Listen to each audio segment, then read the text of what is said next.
Assalamu alaikum warahmatullahi. Suke kira kenan ake bi da falo a nan Kadawa. A location ɗinsa.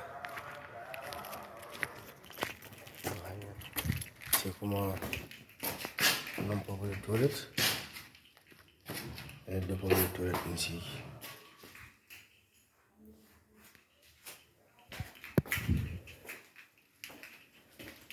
Toilet sama.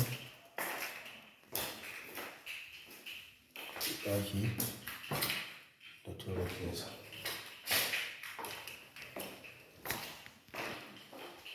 Nan kuma kitchen ne.